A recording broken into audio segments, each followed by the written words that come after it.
There wasn't a single seat left at the table. They had balloons, custom cupcakes, and champagne flutes lined in pink. I stood quietly in the corner, holding the diaper cake I was told to bring, the one I paid for. My sister giggled, glowing under fairy lights. My mom clinked a glass. And then it happened. She raised her drink and said with a grin, "To our princess and her new home." Everyone clapped. I didn't. Because that new home? It was my apartment. The one I'd renovated. Furnished. Lived in. My dad stood up and pulled out a glossy folder, like this was a magic trick. A deed. Signed. Stamped. Transferred. My hands went cold. My throat dried. I looked around the room. No one looked confused. Just me. No one said, "Wait, isn't that hers?" They smiled like nothing was wrong. Like it wasn't betrayal, just another announcement. My sister beamed. "I can't believe you guys did this for me." And my mom winked. "Your sister's been doing well. She can afford to share." Share? I opened my mouth, then closed it. There are moments when rage burns too hot to scream. When humiliation is so deep, it wraps around your spine and squeezes. So I smiled, set the diaper cake on the table, and left. I didn't slam the door, didn't make a scene, but I did start counting. Not minutes, not hours, appliances. Because if they thought they could gift wrap my life and call it love, they forgot who wired the walls, who bolted in the shelves, who installed every ceiling fan. By 6 a.m. the next morning, everything was gone. Fridge. Oven. Faucets. Handles. Even the damn light switch covers. At 6:41 a.m., my sister texted me. "Is this a joke?" I replied, "Not yet." They thought I'd disappear quietly, but I was just getting started. Because they didn't just steal an apartment. They stole from a woman who builds her own kingdom and doesn't need permission to tear it down. And by the time I'm done, they'll wish they'd never uncorked that champagne. The locksmith arrived at 7:15 a.m. By 7:30, the front door had a new handle, coded, sealed, and owned by me again. Inside, the place looked like a stripped skeleton. I took the couch, the bar stools, even the toilet paper holder from the guest bath. Because I bought it all. Every hinge, every faucet, every shelf, installed by me, paid by me. They didn't inherit a home. They inherited a floor plan. By 9 a.m., my phone lit up like wildfire. First my dad. "This is extreme. Be reasonable." Then my mom. "We didn't think you'd mind. It's family." Then my sister. "You're ruining my baby's shower week." I didn't answer. They didn't deserve answers. They deserved consequences.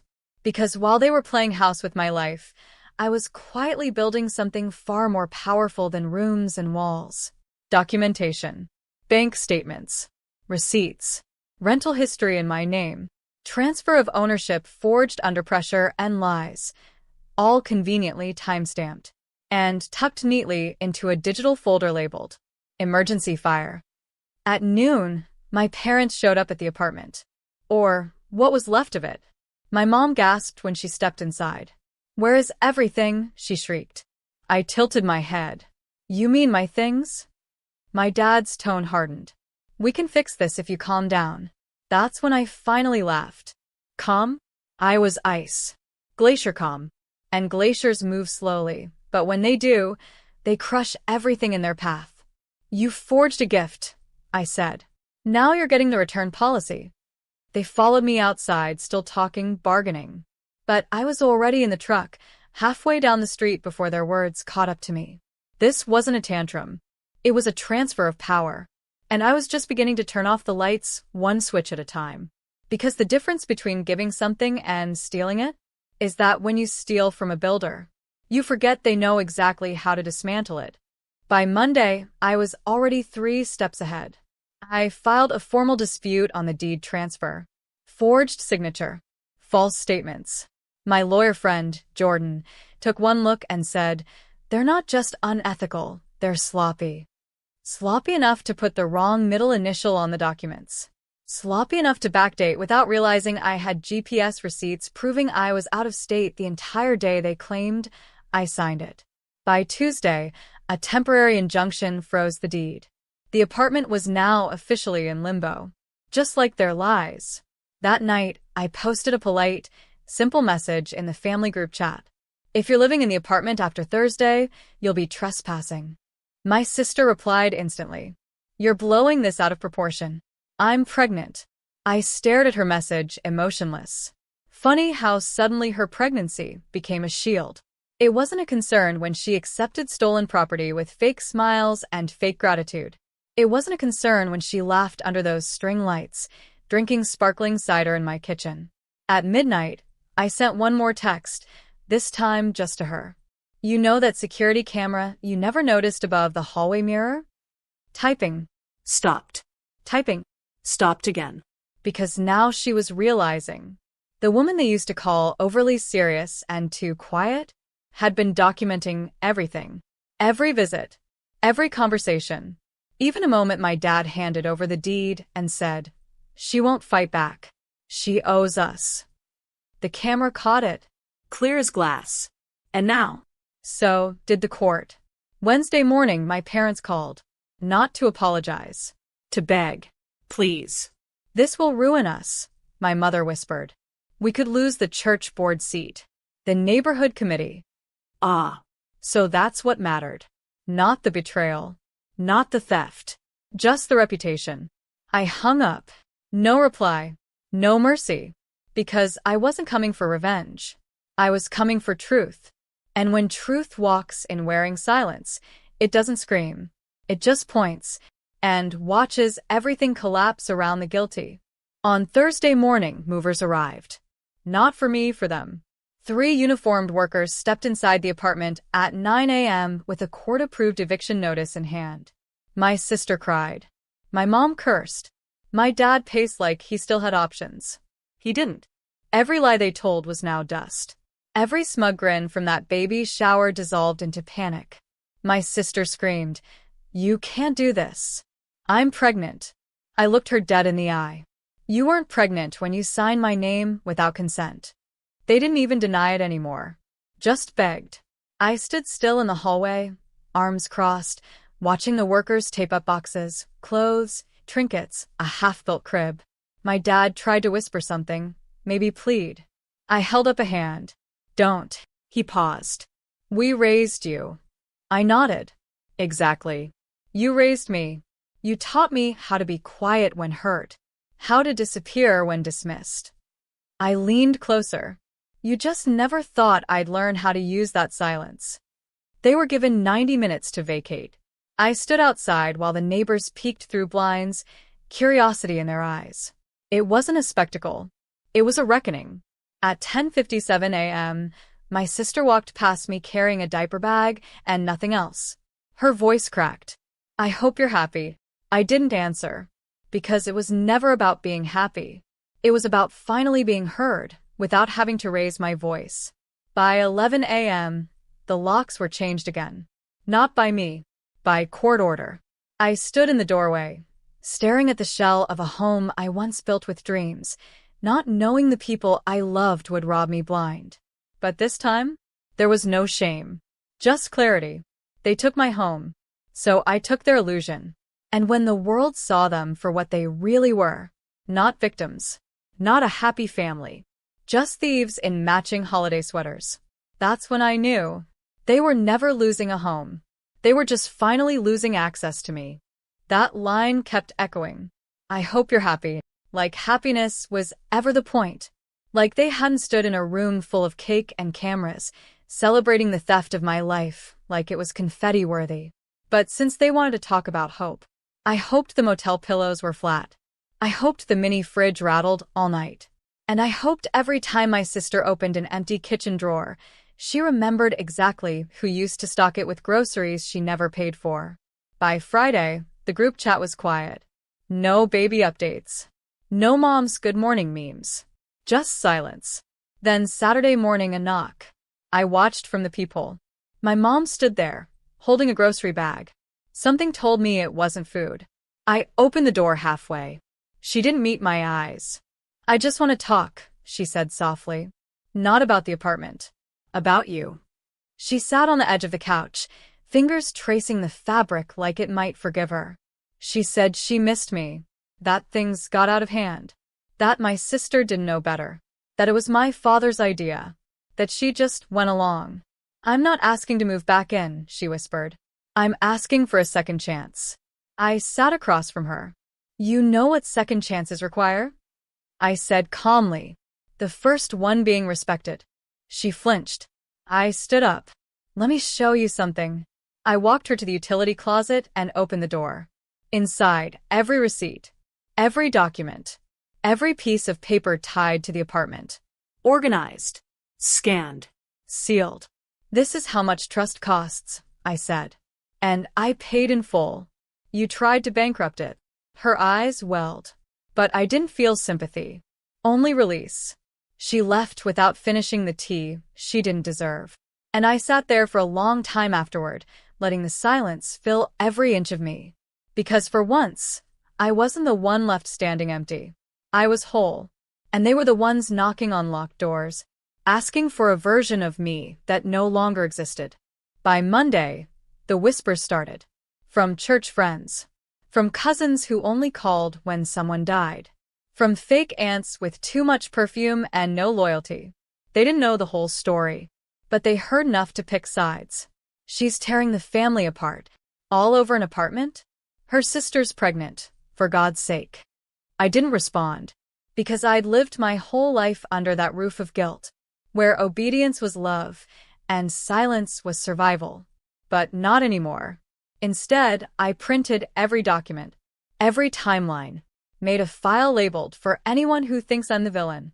I sent it to the family group chat. No caption, no drama, just truth. Receipts of payments, emails showing forged consent, screenshots of my sister bragging to her friend. We're finally getting her place, she'll understand. She didn't mean for me to see that one, but she sent it to the wrong thread. And once the truth was out, the silence became theirs, not mine. By Wednesday, I got a message from Uncle Dave. I'm sorry. I didn't know. If you ever need anything, you let me know. Funny how quickly people apologize when the story's no longer edited by manipulators in matching church outfits. That night, I went to the apartment, sat on the living room floor, surrounded by boxes and clean air. I decided not to keep it. Too much history soaked into the walls. But before I let it go, I walked through each room, one last time. Not mourning. Documenting. Because I wanted to remember what it looked like to reclaim something stolen without screaming. What it meant to walk through fire without burning down who I am. They said I overreacted, that I was cold, but they forgot. I was always the quiet one, the fixer, the builder, The backbone. until I stopped letting broken people lean on me like I owed them a place to collapse. And when I finally stood on my own, I didn't raise my voice. I raised the rent on their comfort. Thursday, 6:41 p.m. My sister texted again. Be honest. Did you hire someone to take the washer and dryer?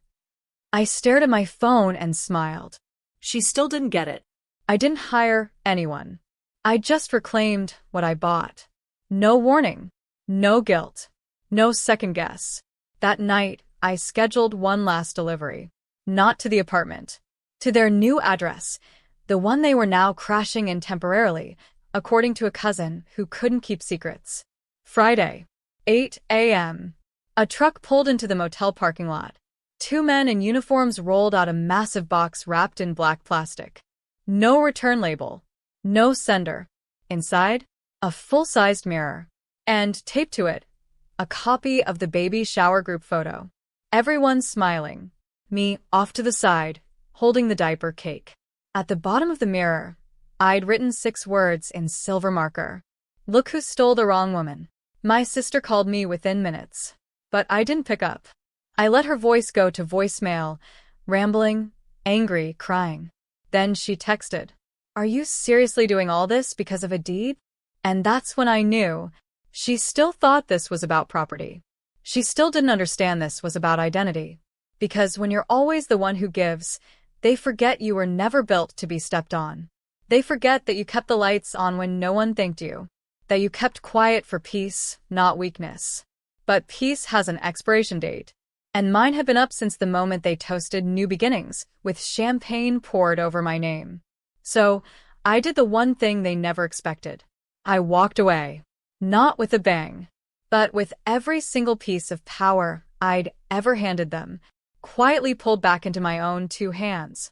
And as I watched their drama explode through the family like wildfire, I didn't say a word, because silence, when earned, isn't empty. It's loaded. Calm. And devastating. Just like me. It sold in 2 days. Full asking price. No negotiations. Clean title. Cash offer. The new owner walked through on a sunny afternoon, smiled at the open space, and said, "Feels like peace." I nodded, because that's what I was selling.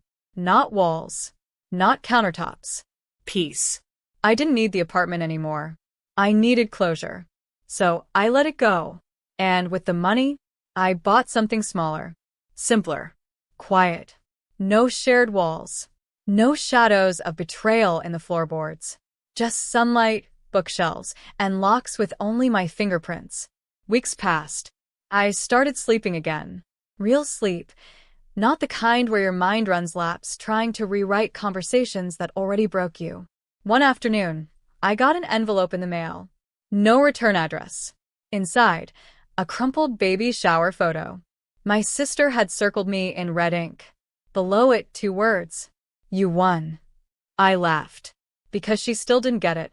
This wasn't about winning. This was about ending the cycle. For once in my life, I chose me. I chose boundaries that didn't come with guilt trips. I chose dignity over fake forgiveness. And I chose silence, not as a weapon, but as a door they no longer get to walk through. I didn't attend the baby's birth. I sent a single gift, a hardcover children's book. The little engine that said no. Inside I wrote, "May she grow up knowing that saying no isn't cruel. It's power. And no one has the right to take her voice away." No signature. Just a quiet echo of everything I'd fought to reclaim. A week later, I walked past my old building one last time. The curtains were new. The door freshly painted. A stranger's life beginning where mine had ended. And I smiled. Not because it was easy, but because I had finally learned. You don't have to burn bridges to disappear. You can just stop showing up and let the silence remind them you were the architect all along.